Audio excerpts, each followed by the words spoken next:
மே மாதம் முதல் வாரத்தை பரிசுத்த ஆவியானவர் நமக்கு ஆசீர்வாதம் தரும்படியாய் வரவேண்டிய எல்லா தெய்வ மக்களையும் குடும்பங்களையும் தேவன் கொண்டு வரும்படியாய் சோதரம் சோதரம் சோதரம் சோதரம் சோதரம் சோதரம் சோதரம் தடைகளெல்லாம் பரிசுத்த ஆவியானவர் நீக்கி போடும்படியாய் நாம் சோதரம் பண்ணுவோம். கர்த்தர் நம்மளை சுத்திகரித்து பாதுகாக்கும்படியாய் நாம் சோதரம் பண்ணுவோம். ஆராதனை நமக்கு ஆசீர்வதித்து தரும்படியாய் நாம் ஜெபம் பண்ணுவோம். எங்களை அதிகமாய் நேசிக்கிற அன்பின் பரலோக பிதாவே, இந்த ஓய்வு நாளை மே மாதம் முதல் ஆண்டவரே வாரத்தை கரத்தில் நாங்கள் ஒப்பு கொடுக்கிறோம். ஆரம்பம் முதல் முடிவும் மற்றும் தேவ பிரசனத்தினாலேயும் நன்மையினாலேயும் கிருபையினாலேயும் இரக்கத்தினாலேயும் ஆண்டவரை முடி சூட்டும்படியாய் செபிக்கிறோம். அதனுடைய பாதுகாப்பு உண்டாகட்டும். குடும்பமாய் தெய்வ சமூகத்திலே ஆண்டவரை கொண்டு வந்து நிறுத்தும். கிருபை தாங்கட்டும். ஆசீர்வாதம் எந்த டிஸ்டர்பன்ஸும் அதற்குள் எல்லா சத்துருவின் தடைகளை சிலுவை கீழ்படுத்துகிறேன். ஒன்றும் ஆண்டவரை செயல்படக்கூடாது.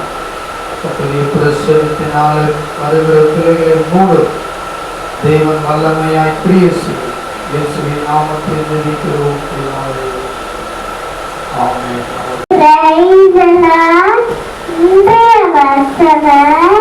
கர்த்தருக்குள் எப்பொழுதும் சந்தோஷமாய் இருங்கள்.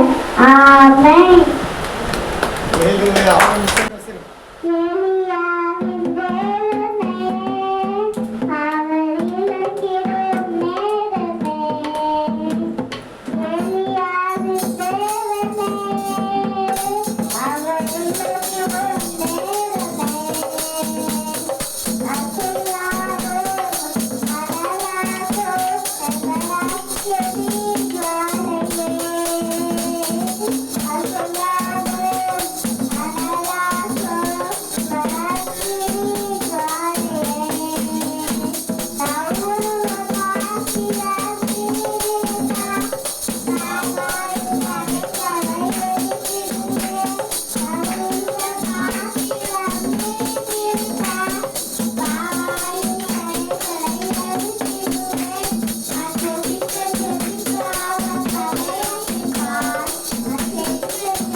இந்த மாதத்தில் வாக்குத்தத்த செய்தியை நம்ம பார்க்கலாம். சங்கீதங்களின் புஸ்தகம் 145வது சங்கீதம் 145வது சங்கீதம் 14வது வசனத்தை எடுத்த தேவனுடைய வாசிக்கலாம்.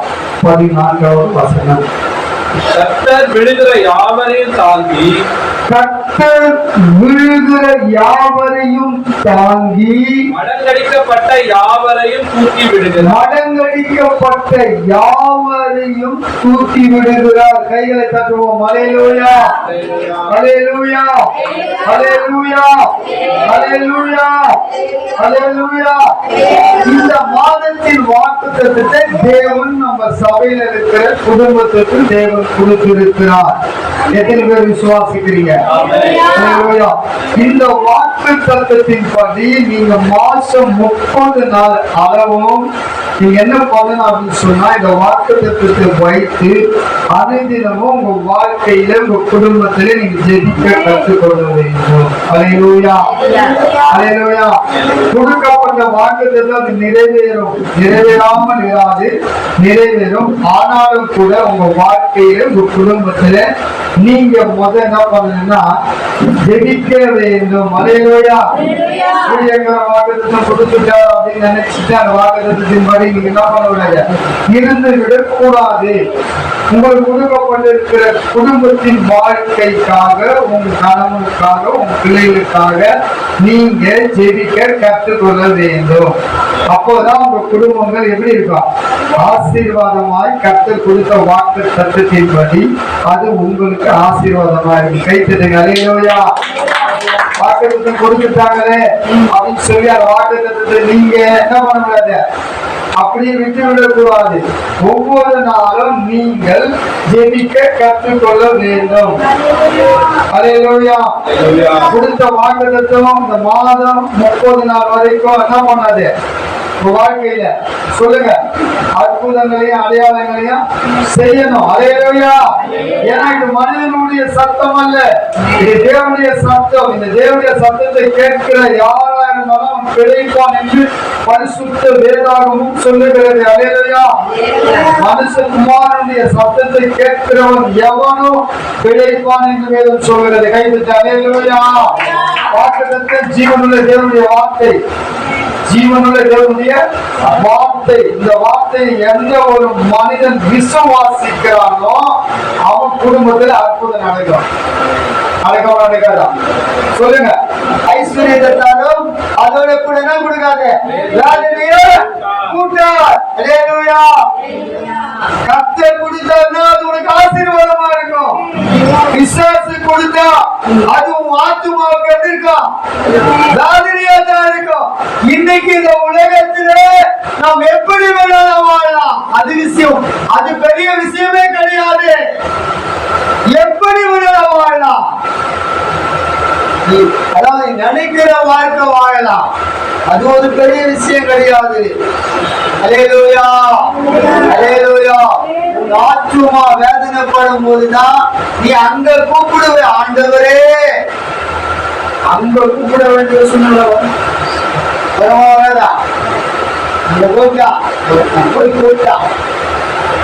எனக்கு 5 சகோதரர்கள் உண்டு. இந்த வேதனை உள்ள இந்த இடத்துல வராதபடி என்ன பண்ணுங்க, லாசரை கொண்டு போய் அனுப்புங்க அப்படின்னா அக்கினி சோலையில வேதனைப்படுகிற காரியத்தை நம்ம பார்க்கலாம். அவன் சம்பூர்ணமாய் வாழ்ந்தானா, எப்படி சம்பூர்ணமா வாழ்ந்தான். அவன் இந்த பூமியில ஆசீர்வாதமா வாழ்ந்தான். ஆனால் அவன் மரித்து அடக்கம் பண்ணப்பட்ட பிறகு அவன் ஆத்துமா தேவனை நோக்கி கதறுகிறது. லாசருவை பார்க்குது. பூமியில நம்மளோட கூட வாழ்ந்து கொண்டிருந்த 7 மனிதன் லாசரு ஒரு தரித்திரவான், அவன் ஆபிரகாம் மடியில இருக்கிறானே. நான் சம்பூர்ணமா இந்த உலகத்துல வாழ்ந்து என்ன பிரயோஜனம், ஐயோ என் ஆத்துமா இங்க வேதனைப்படுகிறது அப்படின்னு அங்க கூப்பிடுறான். அங்க வருது அவனுக்கு புத்தி. பூமியில இருக்கும் போதே என்ன வரல, அல்லேலூயா, விழுகிற யாவரையும் தாங்கி மடங்கடிக்கப்பட்ட யாவரையும் தூக்கி விடுகிறார். அதனால தான் இயேசு இந்த உலகத்துல வந்தாரு. உன்னை என்னைய தூக்கி நிறுத்துவதற்காகத்தான், உன்னை கண்மலையில நிறுத்தி தன் அடிகளை உறுதிப்படுத்ததான் இயேசு கிறிஸ்து உலகத்துல வந்தார். சங்கீதங்களின் புஸ்தகம் 40ஆம் அதிகாரம் 2வது வசனத்தை வாசிங்க, 1-2 வாசிங்க. இங்க என்ன வசனம் சொல்லுது பார்க்கலாம். கர்த்தருக்காக பொறுமையுடன் காத்திருந்து அவர் இடமாய் சாய்ந்து கூப்பிடுதலை கேட்டார். நான் பயங்கரமான குழியிலேயோ நிலையான சேற்றிலும் இருந்து தூக்கி எடுத்து கால்களை கண்மலையில் நிறுத்தி தன் அடிகளை உறுதிப்படுத்தினார். அல்லேலூயா. தூக்கி எடுத்திருக்கிறார். உன்னை என்ன தெரியுங்களா, விழுந்து கழிந்த உன் வாழ்க்கையே உன்னை இயேசு இந்த உலகத்திலிருந்து தூக்கி எடுத்து கண்மலையாகிய கிறிஸ்து மேலே நிறுத்தி தன் அடிகளை உறுதிப்படுத்தி இருக்கிறார். கைத்தட்டு அல்லேலூயா. நீ மறுபடியும் என்ன பண்ண முடியாது, விழுவதற்கு உனக்கு வாய்ப்பு இல்லை. ஏன்னா நீ போகிற பாதையெல்லாம் உன்னோட கூட வருகிறார். கைத்தட்டு அல்லேலூயா. அவர் உன்னோட வராது, தெரியுமா? நீ விழுந்து போக கூடாது. அதுக்காக தான் இயேசு உன் பக்கத்துல உனக்கு அப்படியே நிழலா இருக்கிறாரு. கைத்தட்டு அல்லேலூயா.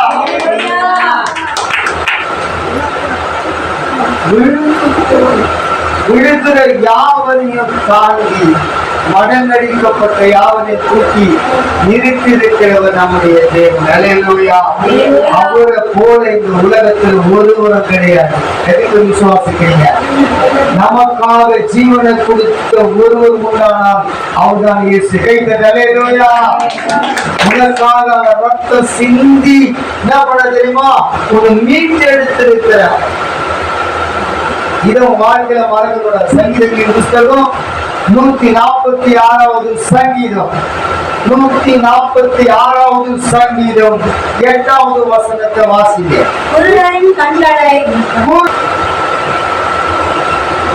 விழுகிற யாவரையும் என்ன பண்றான்? தாங்குறாரு. முதல்ல ஃபர்ஸ்ட் தாங்குறாரு.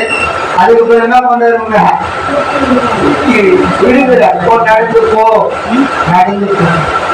விழுந்து போன நம்மள மறுபடியும் எழுந்து நடக்க வைக்கிறவர். கைத்தட்டி அல்லேலூயா. அப்படியே விட்டு விழுகிற தேவன் அல்ல. அவர் அப்படியே உன்னை பார்த்துட்டு நீ விழுந்து எக்கா கேட்டுக்கோ அப்படின்னு விட்டு விடுகிற தேவன் கிடையாது. ஐயோ என் மகனே அப்படின்னு ஓடி அப்படியே நிறுத்தி நடந்து போ. அல்லேலூயா. கண்டிப்பா நடந்து போப்பா.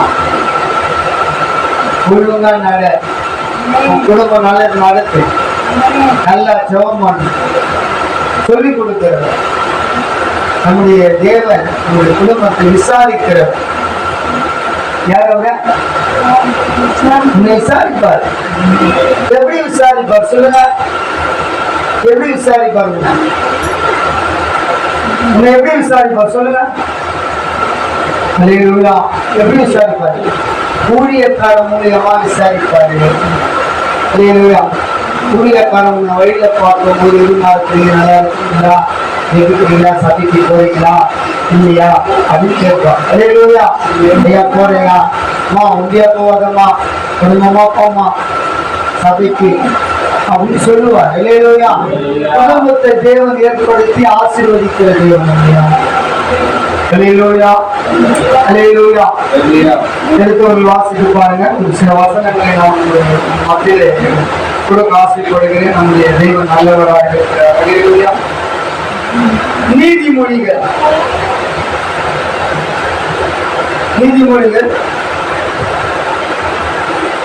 3ஆம் அதிகாரம் 26வது வசனத்தை வாசிங்க. 3ஆம் அதிகாரம். கர்த்தரே உன் நம்பிக்கையா இருந்து உன் காலை சிக்கிக் கொள்ளாதபடி அவர் என்ன பண்ணுவாரா? அல்லேலூயா, அல்லேலூயா, அல்லேலூயா. கர்த்தரே உன் நம்பிக்கையா இருந்து உன் கால்களை சிக்கிக் கொள்ளாதபடி அவர் காப்பாரா?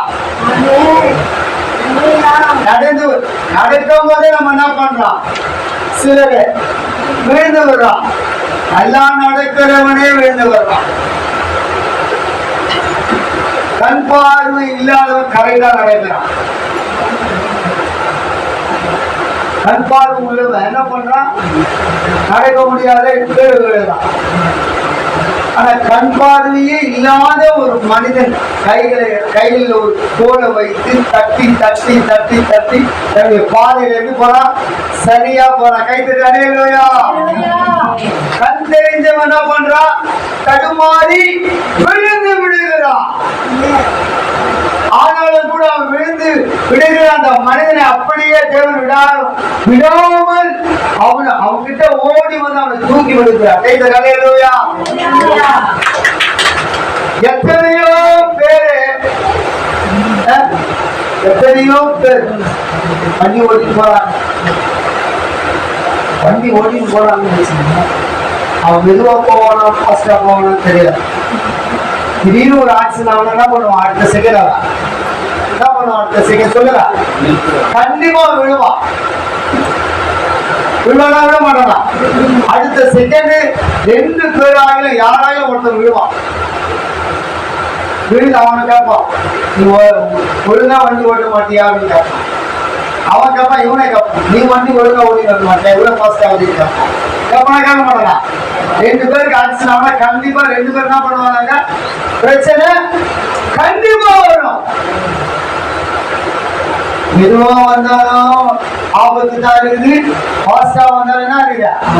ஆபத்து நிச்சயமா இருக்கிறது. வண்டியை எடுத்தோம் வச்சுக்கல, சோத்திரம் பண்ணிட்டு என்ன பண்ணா? வண்டியை ஸ்டார்ட் பண்ணோம். சோத்திரம் பண்ணிட்டு வண்டியை ஸ்டார்ட் பண்ணிட்டு மெதுவா போக, அர்ச்சனை கிடையாது வாழ்க்கையில. 3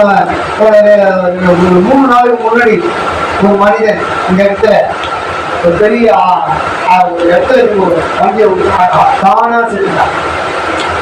41 வயசு. யோசித்து பாருங்க, 41 வயசு, வாழ வேண்டிய வயசு. போத கண்ணை மறைக்கு என்ன மறைங்க? போத கண்ணை மறைச்சு அவங்க வேகத்தோட வந்து என்ன பண்ணுதுமா, ஒரு கேஸ் இதுல பெட்ரோல் டேங்க்ல விட்டு அடுத்த செகண்ட் செத்துட்டான். அடுத்த செகண்ட் அவங்க போச்சு. யோசித்து பாரு, கர்த்தர் நம்மளை வாழ வைக்கிறது. ஆனா சத்துரு என்ன பண்றான்? உலகத்துல ஜீவனை எடுத்துக் கொண்டிருக்கிறான். பாதி வயசுலயே வாழ வேண்டிய பிள்ளைகளெல்லாம் இன்னைக்கு மரணத்தை ஆதாயம் பண்ணி போடுறாங்க. மரணம் என்பது சாதாரணமான விஷயம் நினைக்காது, சாதாரணமா கிடையாது. 24 மணி நேரமும் அந்த இடத்துல அக்னிய கந்தங்களை எரியும். அதான் மரணம். அதான் 2ஆம் மரணம் என்று வேதம் சொல்கிறது. என்ன மரணம் அது? என்ன மரணம் அது? வெளிப்படுத்தல் 21ஆம் அதிகாரம் 11ஆம் வசனம் நினைக்கிறேன். வாசித்து பாருங்க. அவிசுவாசிகளும் அருவருப்பானவர்களும் கொலைபாதகரும் விபச்சாரக்காரரும் சூனியக்காரரும் விக்கிரக ஆராதனைக்காரரும் பொய்யர் அனைவரும் 2ஆம் மரணமாகிய அக்கினியும் கந்தகமும் எரிகிற கடையில பங்கடைவார்கள். அல்லேலூயா. அல்லாஹ் 2ஆம் மரணம் என்று வேதம் சொல்கிறது. மரணம்னா சாதாரணமா நினைச்சிடாத. செத்துட்டா நம்ம வாழ்க்கை முடிஞ்சு போச்சு, நம்ம ஆண்டவர்கிட்ட போயிடுவோம். No no no no no, ஒருத்தனும் ஒரு காலமும் போகவே முடியாது. அவன் இந்த உலகத்திலே உண்மையும் உத்தமமாய் பரிசுத்தமாய் கரப்படாமல் அவன் வாழ்ந்து கர்த்தருக்காக வாழ்ந்து மரிக்கிறவன் தான் அங்க போக முடியும். எல்லாருக்கும் கிடையாது. உண்மைய உத்தமமாய் வாழ கத்துக்கணும். சத்தியத்துக்காக நீ செத்தனானும் உன் பேர் ஜீவ புஸ்தகத்தில் எழுதப்படும். சத்தியத்துக்காக நீ என்ன பண்ண? உயிரை கொடுத்தனா அடுத்த செகண்ட் உன் பேர் அங்க இருக்கும். சத்தியமே உனக்குள்ள இல்லைன்னா எப்படி நீ உன் ஆத்மா பிழைக்க? அல்லேலூயா. சத்தியத்தை சொன்னதுன்னா நான் சத்துருவானே அப்படின்னு சொல்ற பவுல். சத்தியத்தை சொன்னதுனால நான் சத்துருவானே. சத்தியத்தை சொல்றதுனால நீ சத்துருவாங்க. போனாலும் சத்தியத்துக்காக என்ன பண்ண? நில்லு. அல்லேலூயா. நில்லு. நீதிமொழிகள் 24ஆம் அதிகாரம் 16வது வசனத்தை வாசிங்க. 16. நீதிமான் 7 தரம் விழுந்தாலும் திரும்பவும் எழுந்திருப்பான். அல்லேலூயா. அப்படியே தேவன் விட்டு விடுகிற தேவன் அல்ல. அவன் இந்த உலகத்திலே யாரா வாழணும்? நீதிமானா வாழணும். தேவனுடைய ரத்தத்துல கழுவப்பட்டு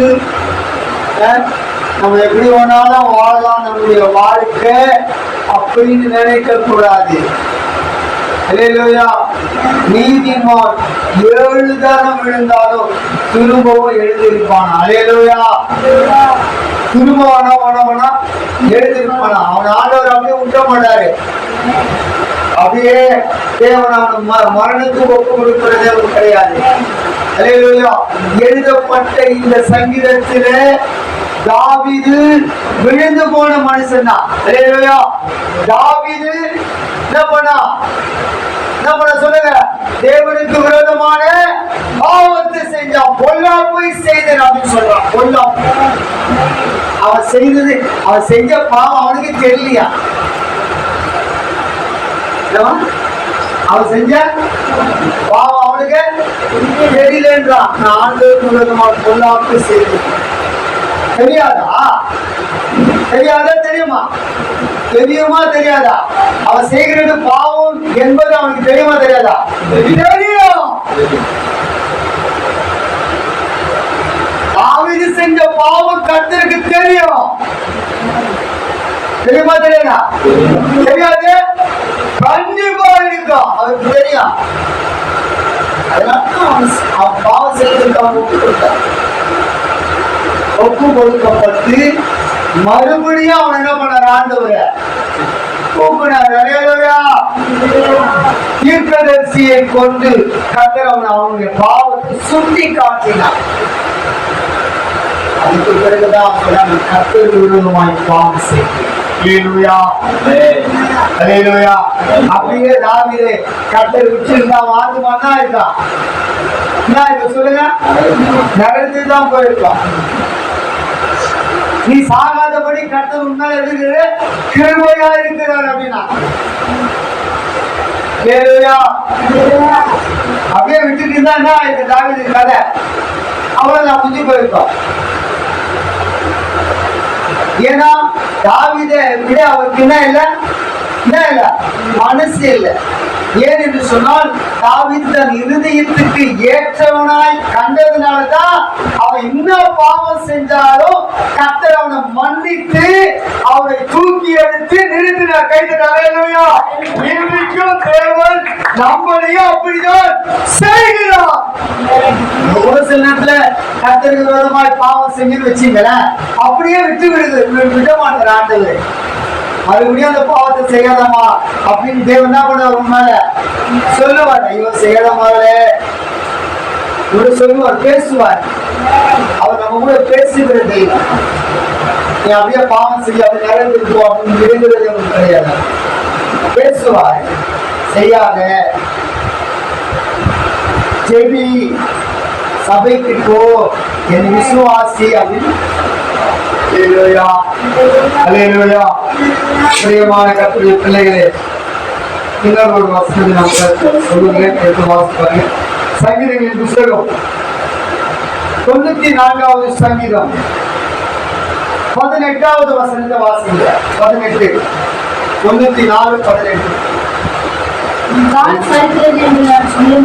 என் கால் சறுக்கிறது என்று நான் சொல்லும் போது உமது கிருபை என்னை தாங்குகிறது. கைத்தறி. அல்லேலூயா. அல்லேலூயா. என் கால் சறுக்கிறது என்று நான் சொல்லும் போது கர்த்தாவே உங்கள் கிருபை என்ன தாங்கலன்னா நீ உலகத்துல உயிரோட வாழ முடியாது. நீ நான் உலகத்துல உயிரோட வாழ முடியுமா? முடியவே முடியாது. நீ மாத்தாடி சொல்லுவேன், இன்னைக்கு கர்த்தருடைய கிருபை இல்லைன்னா நீ நானும் உலகத்துல உயிரோட வாழ முடியாது. எப்போ உன்னை தள்ளணும்னு எதிர்பார்த்து கொண்டு இருக்கிறான். எப்போ உன்னை தள்ளணும்னு எதிர்பார்த்து கொண்டு இருக்கிறான். தள்ளி விடுறான். ஆனா தேவன் தூக்கி விடுறார். அல்லேலூயா. அதெல்லாம் உண்டாவ பிசாசு உன்னை தள்ளி விடுதான் யோசிக்கிறான். ஆனா கர்த்தர் உங்க கூடவே இருந்து அப்படியே தூக்கிட்டார். சொல்றான். 94வது சங்கீதத்தில் கர்த்தாவே என் கால் சறுக்கிறது என்று நான் சொல்லும் போது கிருபை தாங்க. கிருபை இல்லைன்னா வந்தாங்க வாழ்க்கை முடிஞ்சு போச்சு. நீங்க உயிரோட இருக்கிறனா கிருபை தான். உண்மையா இல்லையா? ஜீவனோட நம்ம இருக்கிறோம்னு வச்சுக்கிறேன், அது கர்த்தருடைய கிருபை. நாம் இப்போது நிர்மூலம் ஆகாது இருப்பதோ கர்த்தருடைய கிருபையே. கிருபை தேவனுடைய கிருபை. அவர் கிருபை இல்லைன்னா நீங்க நானும் இந்த உலகத்தில் வாழ முடியாது. இதோ உண்மை. இதற்கு மிஞ்சினது ஒன்றும் இல்லை.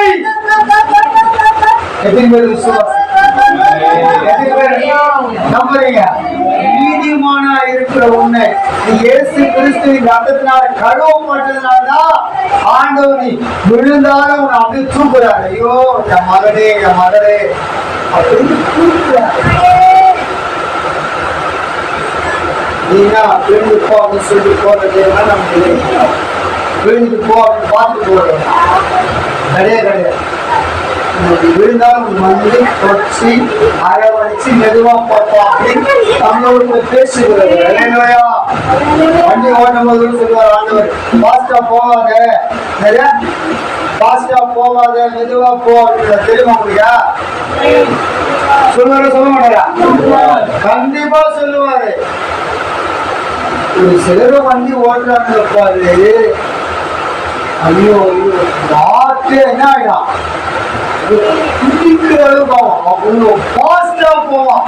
நானே சில நேரத்துல பார்த்து சொல்லியிருக்கேன், பையனுக்கு போறான் ஆத்மாவை பாதுகாத்து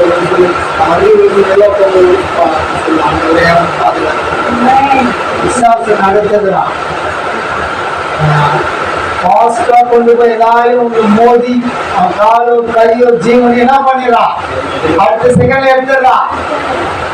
அது பெற்றோர்களுக்கு குடும்பத்துக்கு என்ன ஆயிடுது, பெரிய பாரமா ஆயிடுது. அதே எத்தனையோ பேர் நீ ஜிஹெச்ல போய் பார், ஸ்டாண்ட் ஹாஸ்பிட்டல் போய் பார், எத்தனையோ பேருடைய காலு கையெல்லாம் தூக்கி எங்க வச்சுக்கிறான், மேலே வச்சு பேனர் போட்டு காலை அசைக்க கூடாது, கையை அசைக்க கூடாது, பிளைட் வந்துடுறான்.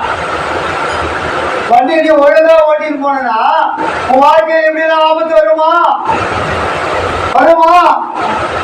வராதா? வராதுங்க. நீ மெதுவா போய் பார், மெதுவாக போ, அதான் உனக்கு நல்லது.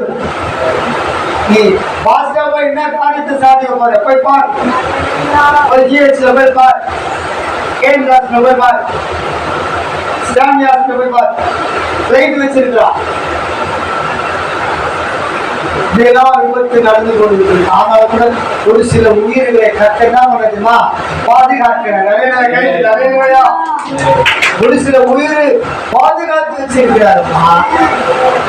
இன்னும் அவளை உலகத்துல வாழ வைக்கிறவர் நம்முடைய தேவன். அவர் சாகடிக்கிற தேவன் கிடையாது, அப்படியே விட்டு விடுகிற தேவன் கிடையாது, தூக்கி நிறுத்துகிற தேவன். பிரியமான கர்த்தருடைய பிள்ளைகளை பெற்றோர் வாசித்து பாருங்க.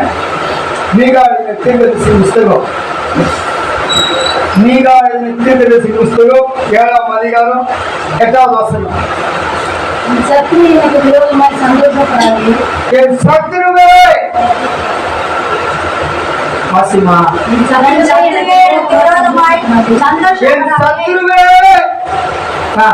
எனக்கு விரோதமாய் நீ சந்தோஷப்படாதே, நான் விழுந்தாலும் எழுந்திருப்பேன், நான் இருளில் உட்கார்ந்தாலும் கர்த்தர் எனக்கு வெளிச்சமாவார். கைது அல்லேலூயா. அதுதான் தேவன். என் சத்துருவே, நான் விழுந்தா என்ன பண்ணாத, சந்தோஷப்படாத, நான் விழுந்தாலும் கர்த்தர் என்ன பண்ணுவார், என்ன தூக்கி விடுவா, தூக்கி நிறுத்துவா. அப்படியே விட்டு விடுகிற தேவன் கிடையாது. நீ விழுந்தனா அடுத்த செகண்ட் சந்தோஷப்படுவீங்க. யாரு சத்துருதான் சந்தோஷம். ஆண்டவர் என்ன பண்ணுவாரு? துக்கப்படுவார். ஐயோ என் பிள்ளை இப்படி வாதனப்படுகிறானே, அவன் துக்கப்படுகிறானே. அல்லேலூயா, அல்லேலூயா. சத்துரு சந்தோஷப்படுவான், ஆண்டவர் துக்கப்படுவான். ஆனாலும் உங்க துக்கம் சந்தோஷமாய் கைது. அல்லேலூயா, அல்லேலூயா. உன்னை சத்துரு கீழே தள்ளி விழுந்தாலும் நீ பயப்படாத, கர்த்தர் உன்னை தூக்கி நிறுத்துவார். அல்லேலூயா, கைது. அல்லேலூயா, தூக்கி நிறுத்துவார். அவன் சந்தோஷப்பட விட மாட்டார். அவன் எப்பவுமே வாழ்க்கையில சந்தோஷப்பட ஆண்டவர் விடவே மாட்டார். அவனை தூக்கி நிறுத்தி நடக்க வைப்பார். அதுதான் தேவன். அவனுக்கும் இவருக்கும் உள்ள வித்தியாசம் அதுதான். அல்லேலூயா, தள்ளினாலும் கர்த்தர் என்ன பண்ணுவாரு? உன் இருள வெளிச்சமாக்குவார். எதுக்கு விசுவாசிக்கிறீங்க? இருள இருந்த நம்முடைய வாழ்க்கையை வெளிச்சத்துல கொண்டு வந்த தேவன். அல்லேலூயா, அல்லேலூயா. அப்படியே இருளே வாழ்க்கை முடிஞ்சிடும் அப்படின்னு நீ நினைக்காத. ஆனாலும் கூட கர்த்தர் என்ன பண்ண தெரியுமா? உன் இருள கர்த்தர் வெளிச்சமாய் மாற்றுகிறார். அல்லேலூயா, அல்லேலூயா. எத்தனை பேர் விசுவாசிக்கிறீங்க? எத்தனை பேர் நம்புறீங்க? வாழ்க்கை மாறும். இந்த வாக்குத்தத்தம் வாழ்க்கையில் என்ன பண்ண நிச்சயமாய் நிறைவேறும். நீ என்ன பண்ணாத?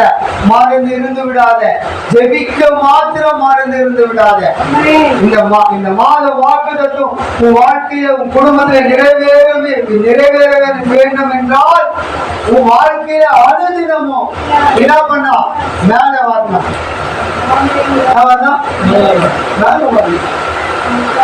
ஜெபம் இருக்கிறாங்க, மேல நீ வரணும். ஜெபிக்கிற நீ 1/2 மணி நேரம் ஜெபி, 1/2 மணி நேரம் ஜெபிக்கிற நீ 1 மணி நேரம் ஜெபி, 1 மணி நேரம் ஜெபிக்கிற நீ 2 மணி நேரம் ஜெபி. அப்படியா ஒவ்வொரு நாளும் என்ன பண்ண? உன் ஜெபத்தை இன்க்ரிமெண்ட் பண்ணு. ஜெபிக்காத உன் வாழ்க்கையில இருக்கிறாங்க, அது உங்களுக்கு ஆசீர்வாதமே இல்லை. ஆண்டவர் நமக்கு திரும்ப கொடுப்பார் அப்படின்னு நினைக்காத. ஆனா கர்த்தர் நம்ம விழுகிற யாவரையும் தாங்கி மலையடிக்கப்பட்ட யாவரையும் அவர் தூக்கி விழுகிற தேவனா இருக்கிறார். நம்ம கண்களை மூடி நம்ம ஜெபிக்கலாம். கர்த்தர் நல்லவர், ஒரு கிருபை எந்த பொழுது. ஆமென். அதிகமாய் நேசிக்கிறேன் அன்பின் பரலோக பிதாவே, நாளிலே என் கருத்துல ஒப்புக்கொள்வோம். இந்த வாக்குத்தத்தம் பிள்ளைகளுடைய வாழ்க்கையை நிறைவேற்றமா பெரிய காரியங்கள் செய்கிறேன். அந்த பிள்ளைகளுக்காக சுத்திரம் படைக்கப்பட்ட பிள்ளைகளுக்காக ஜெபிக்கிறேன். அதையெல்லாம் மாற்றி போடு. ஆசீர்வாதம் இயேசுவின் நாமத்தில் பிதாவே. ஆமென். என் பேச்சுல, என் மூச்சுல, என் சொல்லுல, என் செயலுல கலந்து இருக்கீங்க.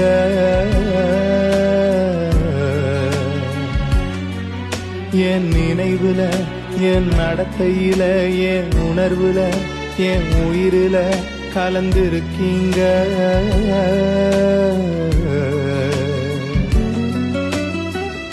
அன்பின் ஆவியானவரே, விலையேற பெற்றவரே, என்னை ஆளும் பரிசுத்தரே, நன்றி ஐயா.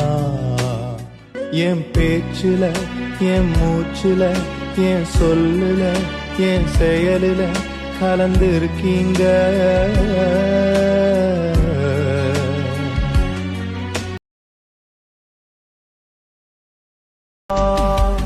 நடத்திடுவே